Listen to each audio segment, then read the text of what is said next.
everyone and welcome to today's video. I'm going to show you what not to do for once in the ROC raid, since in Season 2 all of the behemoths from Season 1 have got a new adapter change, and a lot of players are playing in this ROC and clearly don't know what they're doing. So if you are having problems and you seeing alliance members doing the wrong thing, send them this video, and guess what, I'm going to try and teach you guys what you need to do, since I have a prime example of what not to do in this raid. So stick around for all of that information here with me, MrSneakyy.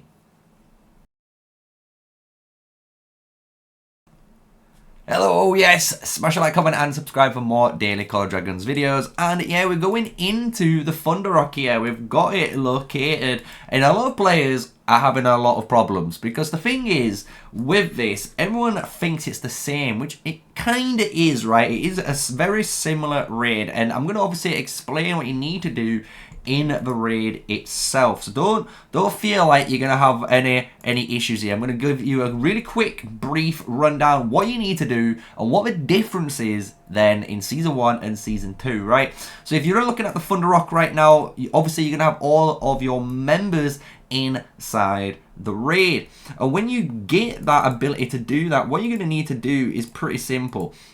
You're going to see that the raid has 4 quadrants, right? And we're going to number these so everyone can actually see this and not get, you know, blown away. So you've got 1, 2, 3, and 4. And you can clearly see these are nicely, you know, segmented off, almost like Simon says, right? Red, yellow, blue, you know. This is basically arena. And what you need to know is anything in the yellow zone, anywhere in here, this is the safe zone, right? So this is pretty safe at the moment. There's no water connecting onto this, and this is a very important thing you need to know, because during the main phase of the, you know, ROC, as you guys know, the ROC will pick either 2 of these 4 areas, right? So what it could do is either aim and take out this one, or it could aim out and take this one out, right? It could take out 2 zones. So what that does is it creates an electric barrier where you cannot go in.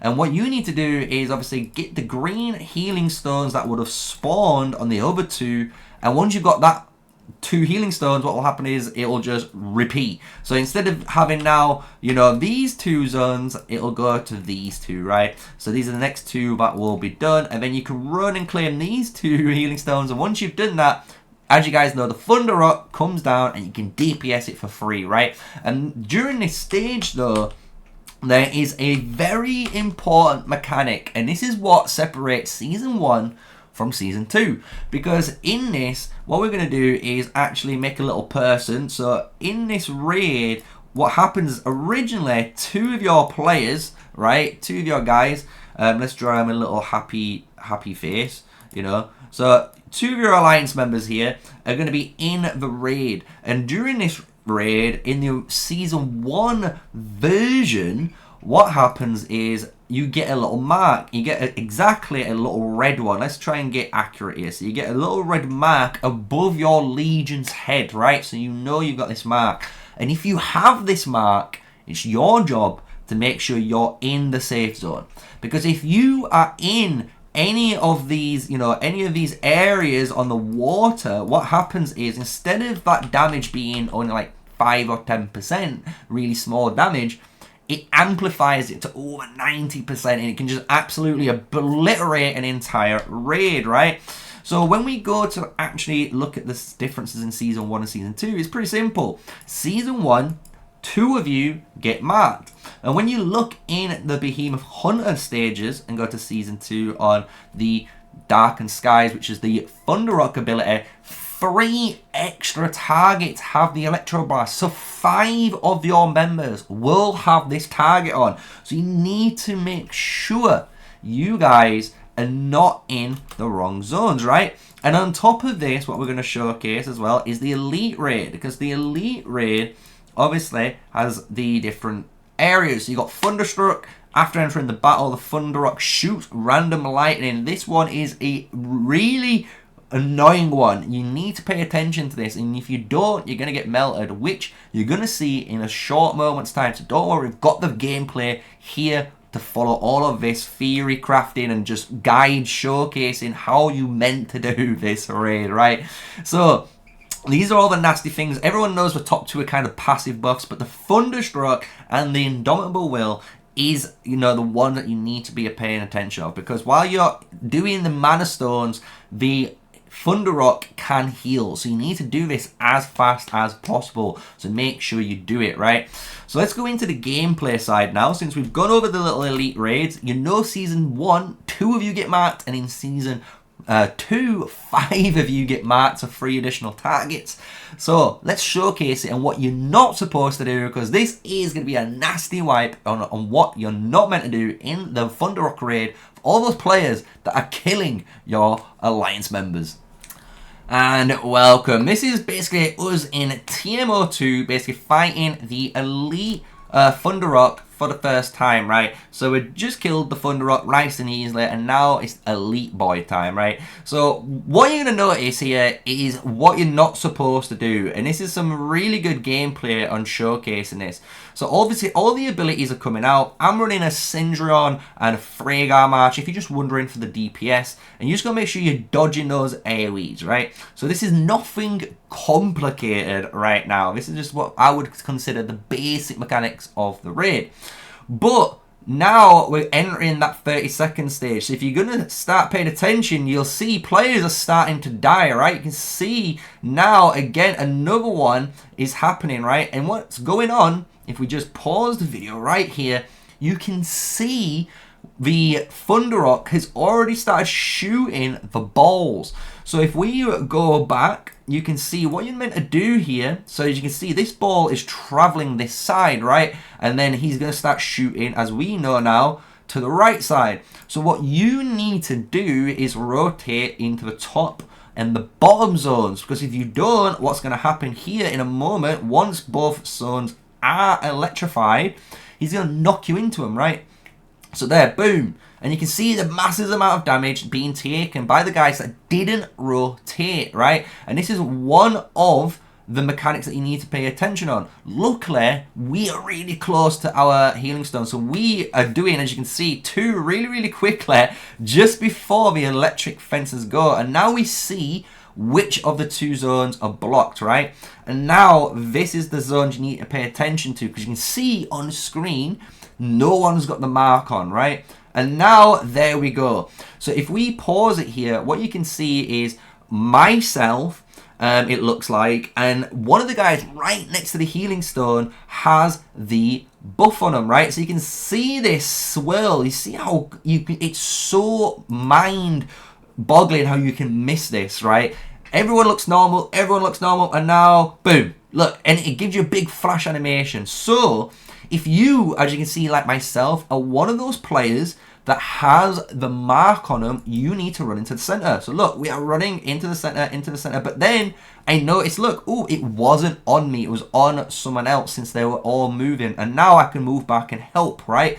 But this guy is still in the water. And this is what you're not supposed to do. This is what you're not supposed to do, guys. You're supposed to be out of the water. And you're going to see why right now as this detonates. Boom.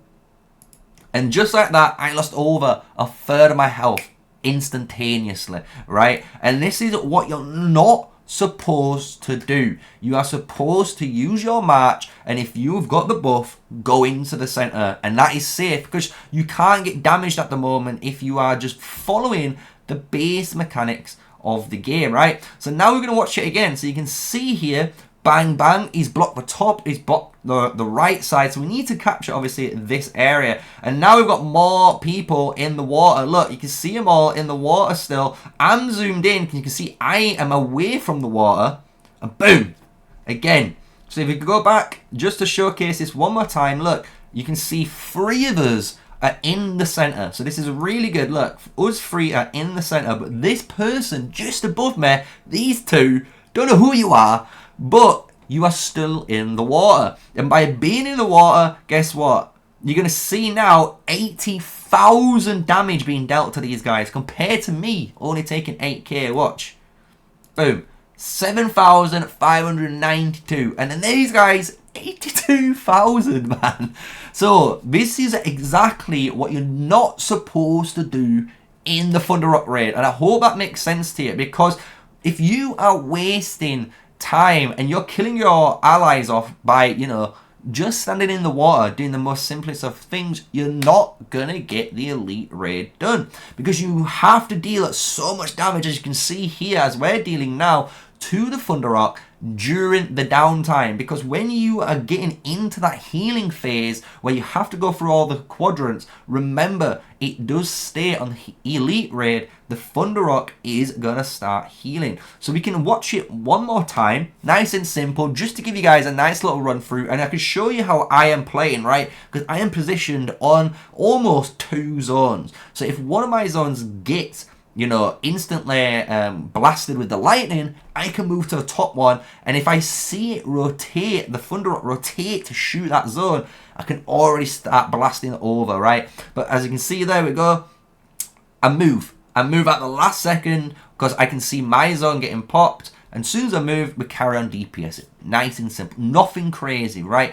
So this is just showcasing very simple raid mechanics, right? I would call this positioning in a raid and having good awareness on what you are supposed to be doing. Because look, 24 of our members have already died, and we're at 50% of the HP of the Thunder Rock, and obviously we need more members up in order to actually kill this thing, right? Because we haven't clearly got enough members for the DPS for the raid. That's what the problem is. The more members that die, the more DPS you lose as an alliance. So hope this video actually helps you guys on the Thunder Rock. This is exactly what you're not supposed to do. Make sure you learn from all the players' mistakes that you saw in this video, and hopefully with the starter guide as well as all the mistakes made in this, as well as showcasing what you're supposed to do with myself, hopefully you guys now can send this to your members in your alliances if you're having problems, and be like, look, this is what you need to do. Just listen to MrSneakyy. He's simple. This is easy.